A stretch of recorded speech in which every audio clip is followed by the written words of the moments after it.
in September 2025. For humans will strap themselves to the most powerful rocket ever built. They'll leave Earth's protection and fly toward the moon. But what NASA won't say on camera, the heat shield that's supposed to protect them, it already failed once, and these 4 astronauts know it.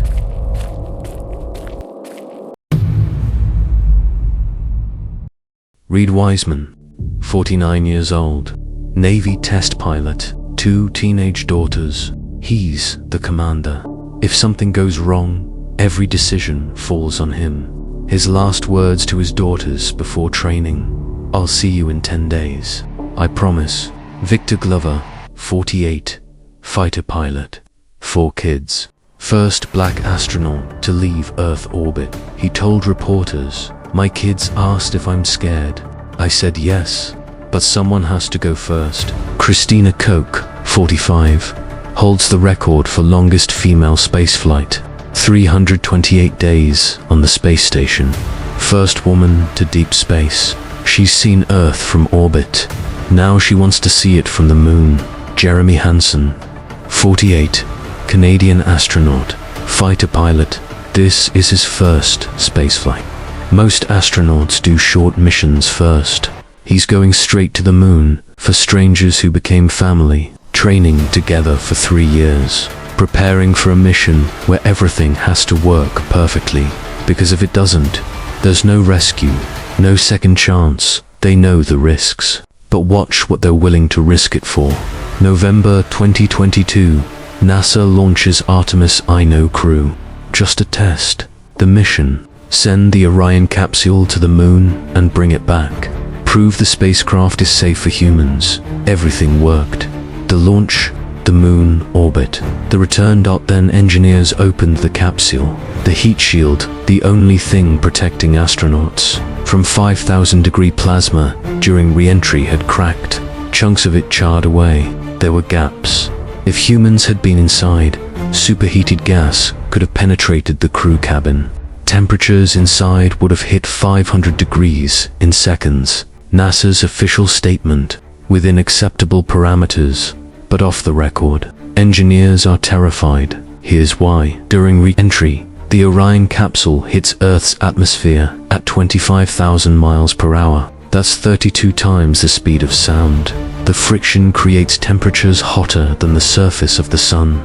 The heat shield is supposed to ablate, burn away in a controlled manner, protecting the capsule. But the Artemis I shield didn't ablate correctly. It charred unpredictably. NASA has 2 options: redesign the heat shield and delay the mission 2 years, or modify the re-entry angle and hope it works. They chose option 2. They're betting for lives that a steeper re-entry trajectory will fix a materials science problem. And the crew, they've seen the damage reports. They know the odds. They're strapping in anyway. September 2025, launch day. The Space Launch System ignites. 8.8 million pounds of thrust. The ground shakes for miles. The 4 astronauts feel 3 gigaseconds crushing their chests as they accelerate to 17,000 miles per hour in 8 minutes.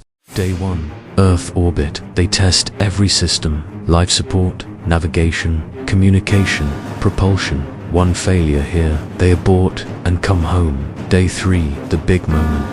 Orion fires its engines and leaves Earth orbit. For the first time in 53 years, humans are traveling to deep space. They watch Earth shrink behind them, from a planet to a marble to a dot, then just darkness and stars. Day 4, they're 230,000 miles from home, farther than any living human has ever been.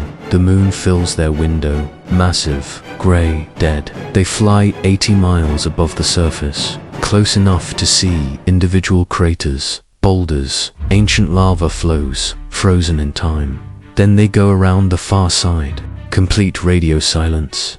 For 47 minutes, they're more alone than any human has ever been. No communication with Earth, no GPS, no help. If something breaks here, they troubleshoot it themselves or die. Day 6, return trajectory. They point the spacecraft toward Earth and fire the engines. Now it's a race against time, oxygen, and physics. Day 8. Earth is growing larger. They're traveling 25,000 miles per hour, about to hit the atmosphere. This is the moment. The heat shield either works or it doesn't. The capsule tilts.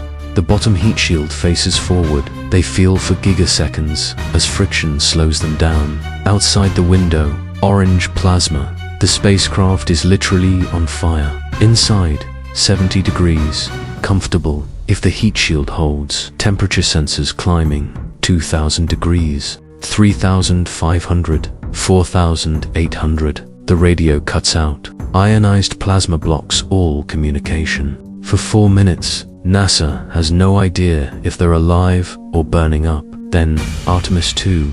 This is Houston. Do you read? Silence. Artemis II. Come in. Houston. Artemis II. We have visual on the Pacific. Parachutes deploying. We're coming home. For splash. For open parachutes. For humans who just became the first people to leave Earth orbit in half a century. But this was just the test.